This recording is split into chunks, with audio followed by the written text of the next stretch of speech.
This will be a day long remembered. Now I am the master.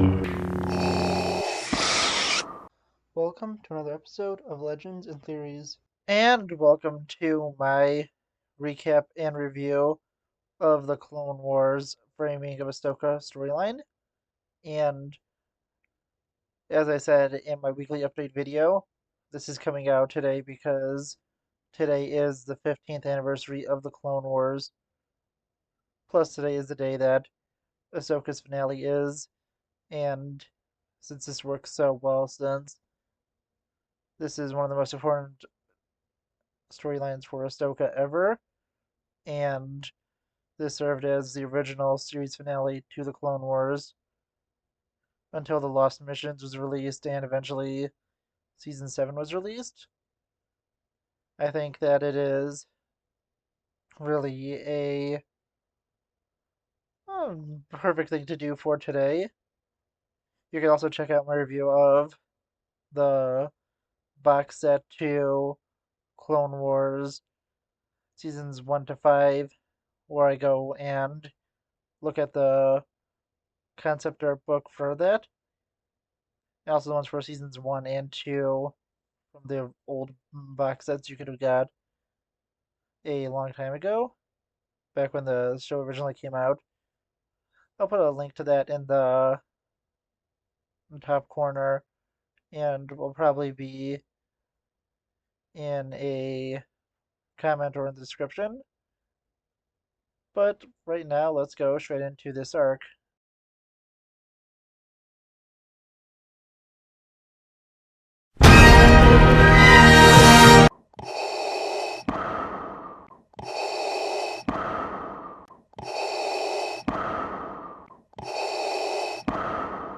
Anakin Skywalker and his apprentice, Ahsoka Tano, are sent to the world of Moria to go and defend it from Separatist invasion.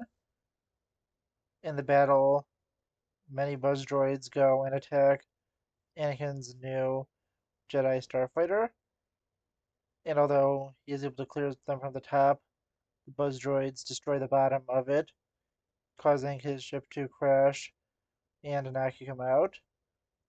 Ahsoka gets out of her shuttle and jumps onto Anakin's fighter, helping control the crash and getting Anakin out. After this, and Anakin thanking Ahsoka for it, they are contacted by Master Yoda to come back to Coruscant, since the Jedi Temple has been bombed. Returning to Coruscant quickly, the two Jedi are placed under command of the investigation. Since they were not on Coruscant at the time, it is most likely that they are not involved with the plot. And although they are both shocked by this and the fact that a Jedi may be behind it, they do agree to go and investigate. Going down to the temple hangar, they look through the wreckage, and this really disturbs Ahsoka to see that this could be done and potentially could be a Jedi. Anakin does tell her that it has happened before and Jedi have fallen to the dark side, referencing the falls of both Count Dooku and General Pong Krell. And they continue to investigate, and a droid named Russo ISC is sent to work with them, saying he is sent by Master Windu. This frustrates Anakin, who doesn't get along well with Mace Windu. Going throughout the temple, they go and investigate many of the people, and one of them tells them that he believes he knows who the bomber is, and says that one of the temple workers named Jakar Bomani was working around the area that was the center of the blast site. Anakin and Ahsoka thank him for this and ask Russo to go and look into Jakar. They then go out where a protest is taking place on the steps of the temple against the Clone Wars, and they begin discussing about Jakar, and his wife comes out and asks why they want to know about him, and they mention that he is a person of interest, and Letta points out that Jakar dedicated his life to the Jedi and cared for their order a lot, and that he couldn't have done this. After entering back into the temple, they begin to go through a holographic reconstruction of the explosion and are having trouble finding the source of the explosion until they're able to find nanodroids. They then go and begin to look into Jakar, who was a munitions expert and specialized in nanodroids, which makes him almost certainly guilty. They have the doors to the temple locked down and begin an investigation for him. Anakin and Ahsoka go to meet with the council and to tell them of the developments, and after this, they are contacted by Russo, who has found Jakar. Once they come down, they are confused since no one is down there, but they are quickly shown the hand of Jakar, which is all that remains of his body, since it turns out that he was the bomb.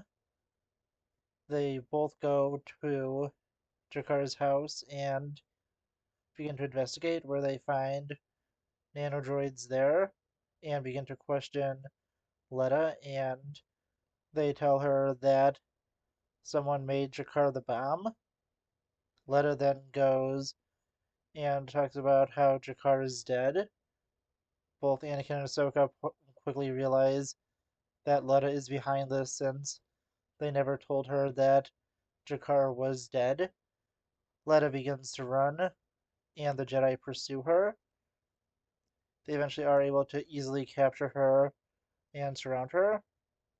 They bring her into custody, but Anakin is furious at her that she had the people believing a Jedi could be behind this. Going back to the temple, all are relieved that a Jedi is not behind it, but still mourn the loss of life. Believing this matter resolved, they have a funeral for all that were lost in the bombing, and after this, they go to the hallways, where Ahsoka is frustrated to learn that Letta has been moved from temple security to a Republic prison, believing that she should face Jedi justice. Tarkin points out that since clones were killed in this attack, it is a Republic matter. Ahsoka then goes and begins to talk to Barriss, who has lost a friend in the bombing, and they go to support each other. But Ahsoka is pulled away when she is contacted by Letta at the Republic prison, who says that she wants to talk to her and she's the only person that she will talk to. Going there, Ahsoka goes and drops off her lightsabers and comlink with Commander Fox and goes in to talk to her. Letta says that she was told that Ahsoka was the only person that she could trust, and there was a conspiracy. She was set up to do the nanodroid bombing, and it was not her idea.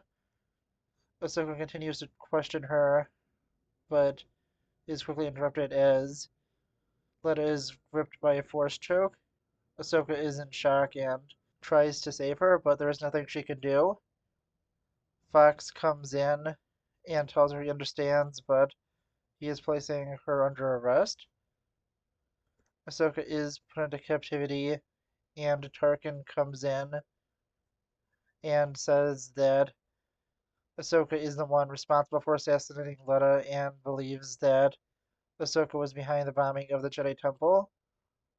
Ahsoka thinks this is ridiculous and tries to prove her innocence. Admiral Tarkin doesn't care and tells her that he knows it's her and places her into custody. Anakin tries to visit his apprentice but is not able to. And Ahsoka is left a keycard, believing it is from Anakin.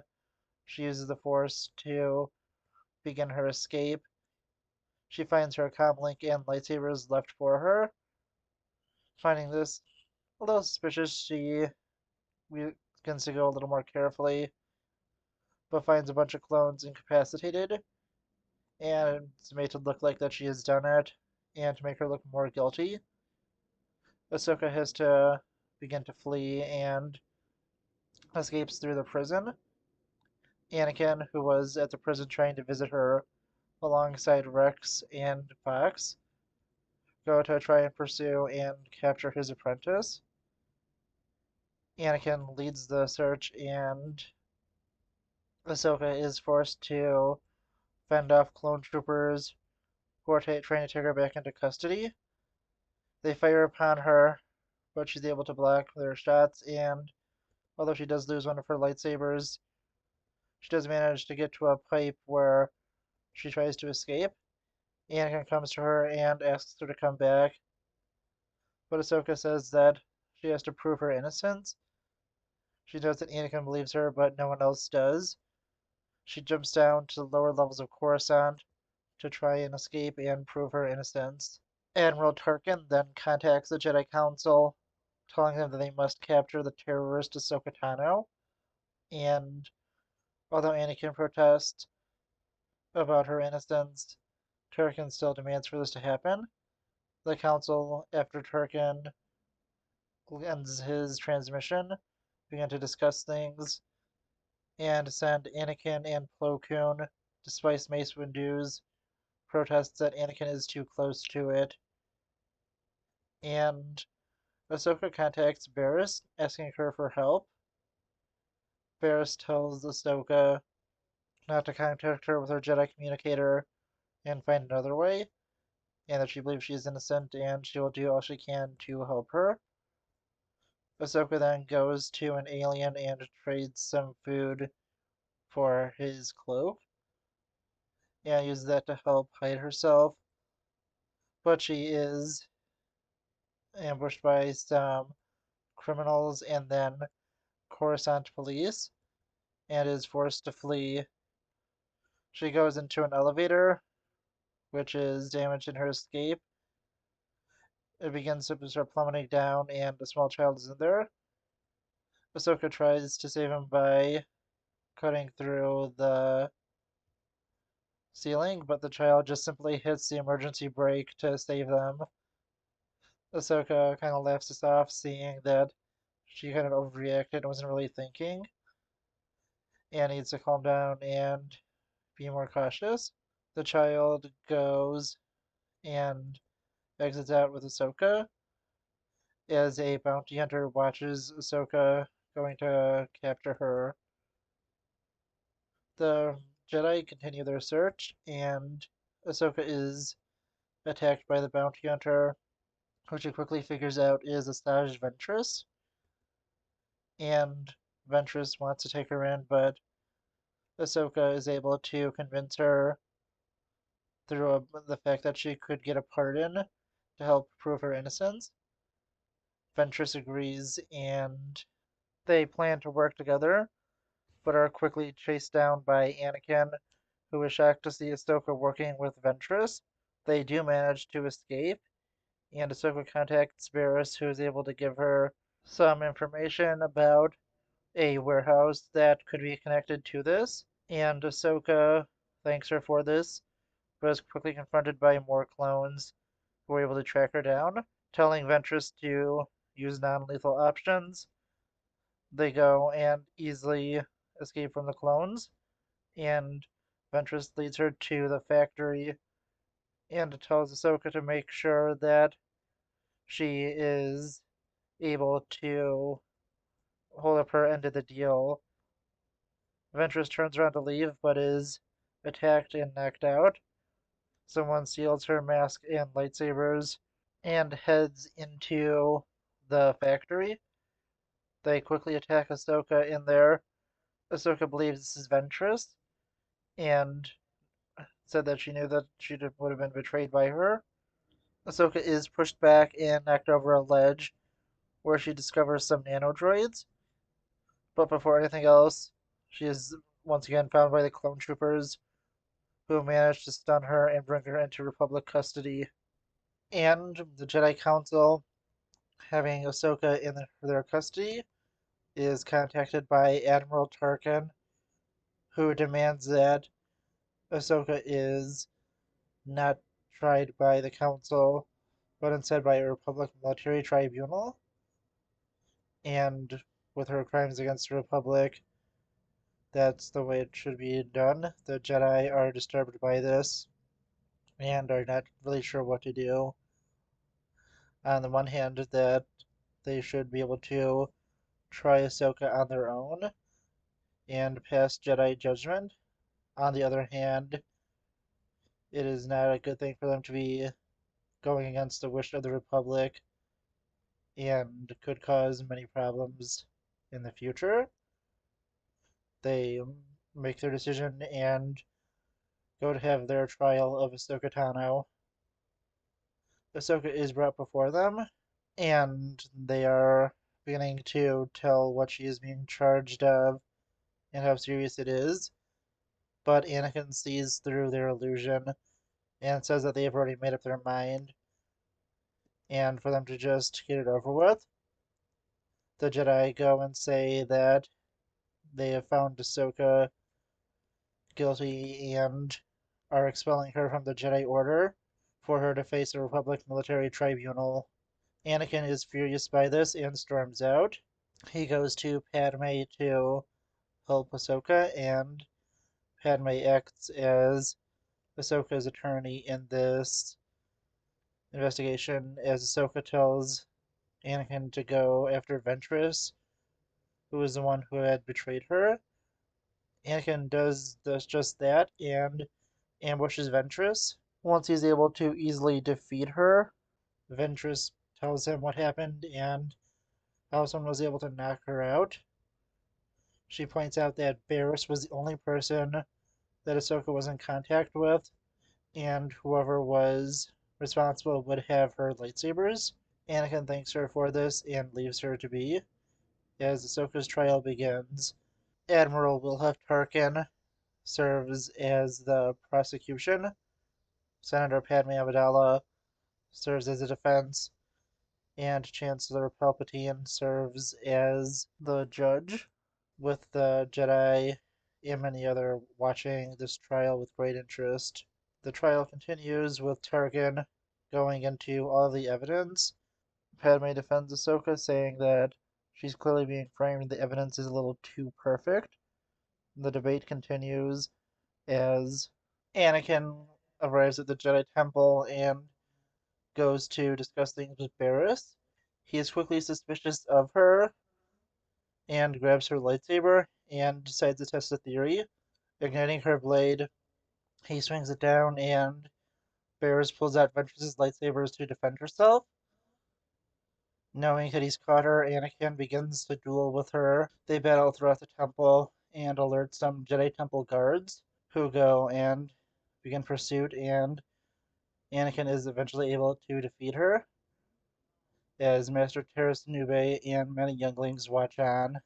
Palpatine begins to discuss how Ahsoka could look innocent, but this could also be a separatist trick, and is ready to give his verdict, but is interrupted as Anakin comes in with the Jedi Temple guards and says he's brought the real criminal, Barriss Offee. Ahsoka is in shock and asks if it's true. Barriss admits that she is guilty and that the Jedi have fallen, and that their participation in the Clone Wars has made them monsters and is pushing them towards the dark side. Barriss's speech startles many, but it does connect with one of the Jedi Temple guards. Palpatine orders for her to be taken away. Ahsoka is set free and found innocent with Barriss's confession, and Ahsoka is taken to the Jedi Temple, where the Jedi go and apologize to her and tell her that they realize that this was actually her great trial and offer her readmission to the Jedi Order. But feeling too betrayed by the Jedi, Ahsoka refuses and walks away, exiting the Jedi Temple. Anakin follows her and fans discuss things with her. Ahsoka says that although she appreciates Anakin being there for her, no one else was, and that she has to figure out everything on her own now. Anakin says that he knows wanting to leave the Order and what that feels like. Ahsoka simply says that she knows and walks away from the Jedi Order, leaving her life behind as a Jedi and leaving behind Anakin. And man, this truly is an incredible arc. I always love watching this, and I am grateful for season 6 and 7 of Clone Wars coming out. If this had to be the final episode, it still serves as a perfect finale to it.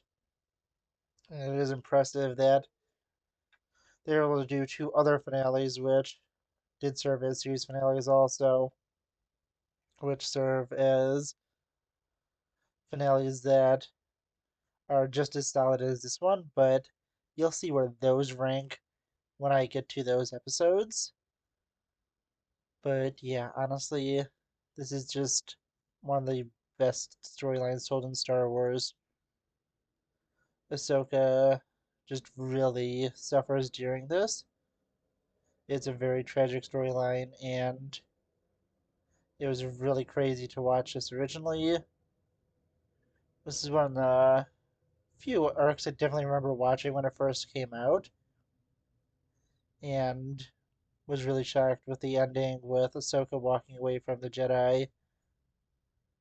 Of course, at the time I was really excited to see the next season, not knowing that Disney was just about to buy out Lucasfilm and that the show would be canceled. And if this was true, this is where the Clone Wars recap and reviews would end. And I'm so glad it did it because we get two more seasons of it. And although that is disappointing that we didn't get I believe it was three full seasons that was intended to take place after this, I still really just had a great time whenever I watched this.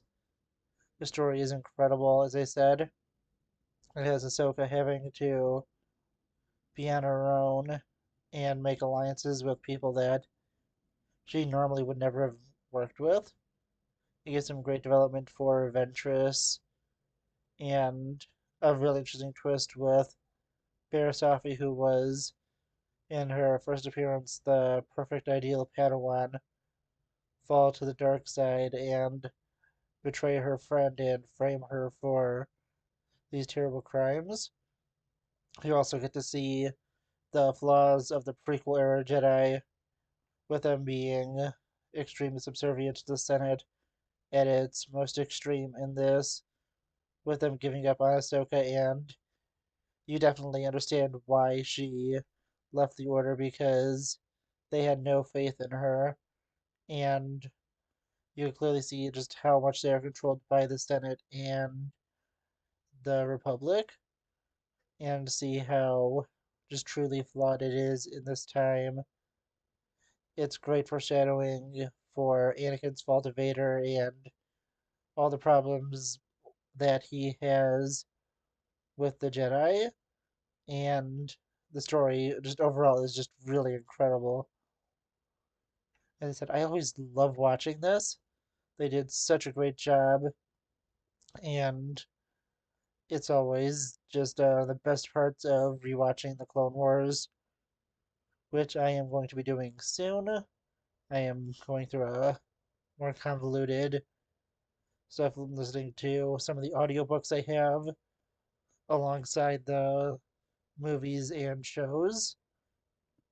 So, yeah, honestly, I really just can't wait to go and rewatch this again.